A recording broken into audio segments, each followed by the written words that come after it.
Good morning, কেমন আছেন সবাই? আজকে আরেকটা নতুন ব্লগ নিয়ে চলে এসেছি। আজকে রবিবার, তাই একটুখানি দেরি করে বেরোলাম হাঁটতে। মেঘ করেছে, খুব একটা রোদ ওঠেনি, তাই খুব প্লেজেন্ট ওয়েদার হাঁটার পক্ষে। আর গিয়ে তারপরে এবার সারাদিনের কাজটা শুরু করব। আজকে অন্য একদিকের পার্কে এলাম, আমাদের কমিউনিটির অপোজিটের যেই পার্কটা আছে, আর তারই পিছনে আছে একটা পাবলিক স্কুল।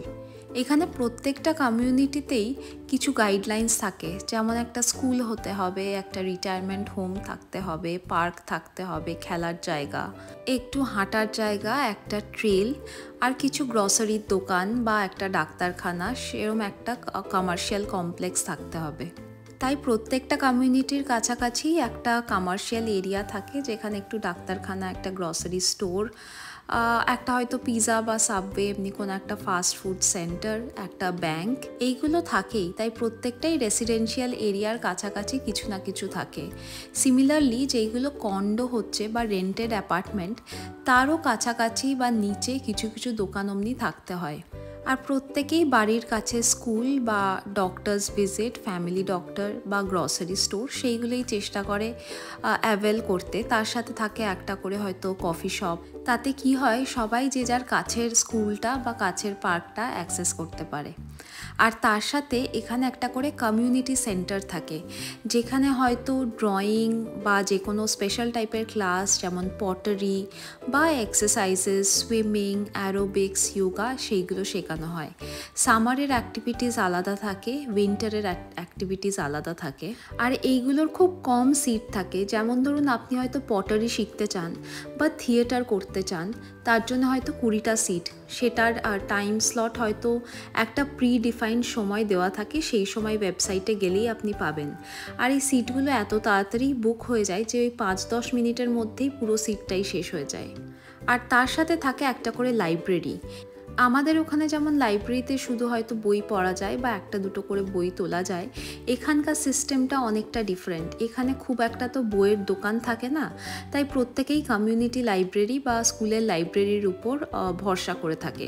এখানে একসাথে 20-25টা করেও বই তোলা যায়, আর একবার করে রিনিউ করে নিলে 1-2 মাস ছাড়া ছাড়া সারা বছরই আপনি বইটা রাখতে পারবেন। তাই এখানে লাইব্রেরি সিস্টেমগুলো বা ফেসিলিটিগুলো অনেকটাই ডিফারেন্ট। আজকে আমি সারা সপ্তাহের একটু রান্না করে রাখবো, আপনাদেরকে দেখাই যে কেমন করে আমি মিল প্রেপ করে রাখি। আজকে বানাচ্ছি, যেহেতু রবিবার, একটু মাংসের ঝোল বানিয়ে রাখছি। আমার যেমন অফিস থাকে মঙ্গল আর বুধবার, সেই ক্ষেত্রে এসে যদি ভাত করা থাকে বা কখনো রাইস কুকারে একটু ভাত করে নিলেই মাংসর ঝোল ভাতটা রেডি থাকে। আর অন্যদিকে আমি ভাবছি একটুখানি রাইস বানিয়ে রাখবো ক্যাপসিকাম আর বাটার দিয়ে। এটাতে গোলমরিচ দিই, আর তারপরে ভালো করে ক্যাপসিকামটা বাটারে ভেজে নিয়ে তারপরে ভাতটা অ্যাড করে একটুখানি নুন, গোলমরিচ, মিষ্টি এগুলো দিলেই খুব ভাল লাগে খেতে। এটাতে মেজরলি গন্ধটা ওঠে বাটারের। আর তার সাথে একটুখানি চিকেন কাবাব করে রাখলাম।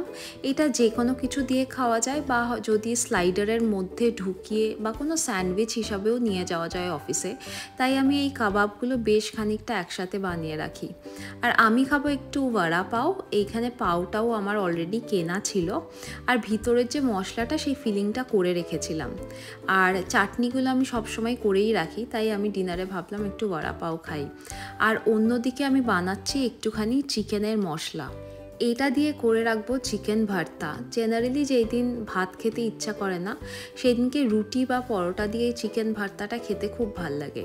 তাই একটুখানি চিকেন ব্রেস্ট এনেছি। চিকেন ব্রেস্টটা দিয়ে হয় এই চিকেন ভর্তা, আর নালে চিলি চিকেন বা লেটাস চিকেন এইগুলোই করি। মশলাটা ভালো করে পেঁয়াজ, টমেটো, আদা, রসুন, একটুখানি কাজু বাদাম এগুলো দিয়ে আর সব রকম গ্রাউন্ড স্পাইসেস দিয়ে ভালো করে মশলাটা ভেজে একটু ঠান্ডা করে নিই।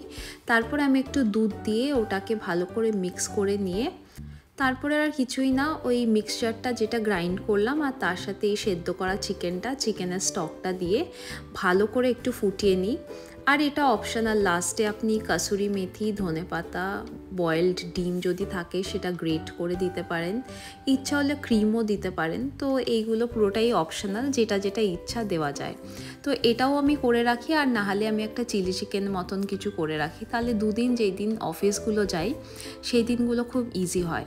এবার বানাবো একটু এগ রোল র্যাপারের জন্য ভিতরের ফিলিং। এখানে এগ রোল র্যাপার বলতে কিছু র্যাপার শিটস পাওয়া যায় অলরেডি, তার মধ্যে যে কোনো সর্ট অফ ফিলিং দিয়ে যদি বেক করে নেন তাহলেই খুব সুন্দর এখানে এগ রোল র্যাপস বলে সেইগুলো পাওয়া যায়। এবার এইগুলো আপনি ডিপ ফ্রাইও করতে পারেন। আর আমি মশলাটা খানিকটা কিছুদিন আগে চিকেন সামোসা খেয়েছিলাম, সেটা খেয়ে আমার খুব ভাল লেগেছিলো, তাই সেরম সর্ট অফই বানিয়ে রাখছি। চিকেনটাকে খুব ভালো করে কষিয়ে নিতে হবে আদা পেঁয়াজ রসুন এইগুলো দিয়ে। আর তারপরে আমি দিয়েছি তার সাথে একটু কর্নস আর একটু গ্রিন পিস। বাট যে মশলাটা ইউজ করেছি সেটাতে জিরে ধনে আর গরম মশলার গোটা গরম মশলার সব কিছুগুলো, একটা শুকনো লঙ্কা, এইগুলো আগে ড্রাই রোস্ট করে নিয়ে ঠান্ডা করে গ্রাইন্ড করে এটাই মশলা হিসাবে ইউজ করছি। আর লাস্টে আলু দিয়েছি বাইন্ডিংটার জন্যে। এটা ওই এগ রোল র্যাপের মধ্যেও ইউজ করতে পারি, তার সাথে এটা রুটি পরোটা দিয়েও খাওয়া যায়, বা স্যান্ডউইচের ভিতরে ঢুকিয়েও এটা বেশ খেতে ভালো লাগে।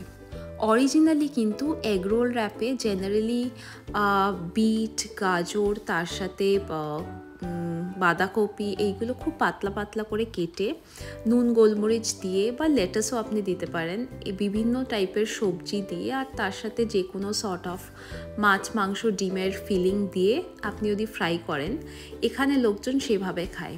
বাট আমি একটু ওই বাঙালি স্টাইলের যেমন চিকেন সামোসা খেয়েছিলাম সেই সর্ট অফ করে বানিয়ে রাখছি। এইগুলো কিন্তু লোকজন বাড়িতে গেস্টরা এলেও সার্ভ করতে খুব সহজ। আপনার যদি মনে হয় আপনি ডিপ ফ্রাই করবেন সেটাও করতে পারেন। আর এখানে গাম হিসাবে আমি একটুখানি ময়দা জলে গুলে নিয়েছি, সেটাকেই আঠা হিসাবে ইউজ করে এই র্যাপারগুলোকে ক্লোজ করছি।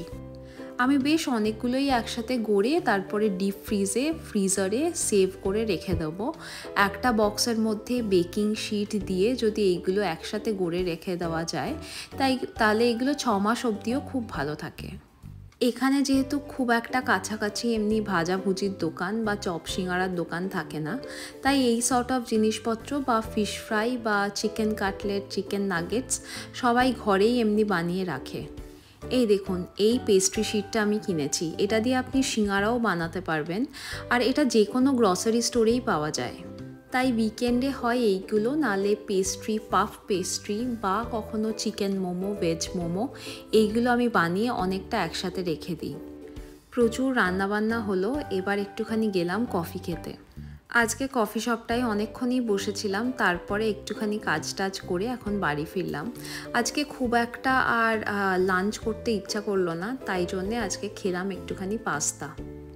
যা যা সবজি ফ্রিজারে ছিল সেইগুলো একটুখানি বাটারে টস করে, আর আমার কাছে একটু পাস্তা সস ছিল, সেটা দিয়েই পাস্তাটা বানালাম। এই পাস্তাগুলো কিন্তু খুব ইজিলি বানানো যায়, খুব তাড়াতাড়ি, যদি ঘরে পাস্তা সস থাকে। আর না হলেও একটুখানি বাটারের মধ্যে যদি গার্লিক আর তার সাথে পেঁয়াজটাকে ভালো করে ভেজে নিয়ে তারপরে 1 চামচ ময়দা দিয়ে একটু ভালো করে নাড়িয়ে নিয়ে যদি দুধ দিয়ে দেন, তাহলে কিন্তু ইজিলি পাস্তা সস হয়ে যায়। তার সাথে চিলি ফ্লেক্স, অরিগ্যানো, নুন, গোলমরিচ বা যে কোনো সর্ট অফ সিজনিং দেওয়া যায়। আর আমি ফ্রেশ বেসিল পছন্দ করি পাস্তার একদম লাস্টে। এটা আপনি দিয়ে দেখবেন পাস্তার পুরো যেই ফ্লেভারটা সেটা খুব ভালো করে এনহ্যান্স হয়ে যায়। ফ্রেশ অরিগ্যানো তো আমার কাছে নেই, আমার কাছে যেহেতু ড্রাইটা আছে আমি সেটাই হালকা করে ইউজ করি। আর এখন সন্ধে হয়ে আসছে, তাই এখানের পুকুরটা দেখুন ফাঁকা।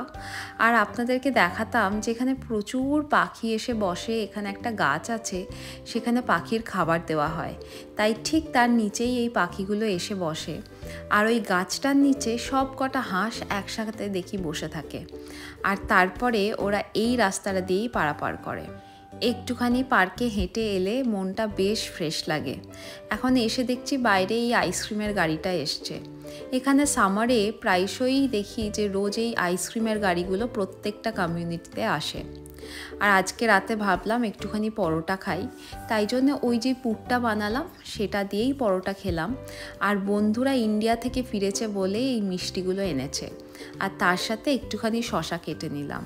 আজকে তাহলে ব্লগটা এখানেই শেষ করছি। আপনারা জানাবেন কেমন লাগলো। আপনারা খুব ভালো থাকবেন, সবাইকে খুব ভালো রাখবেন। Until next time, take care, by.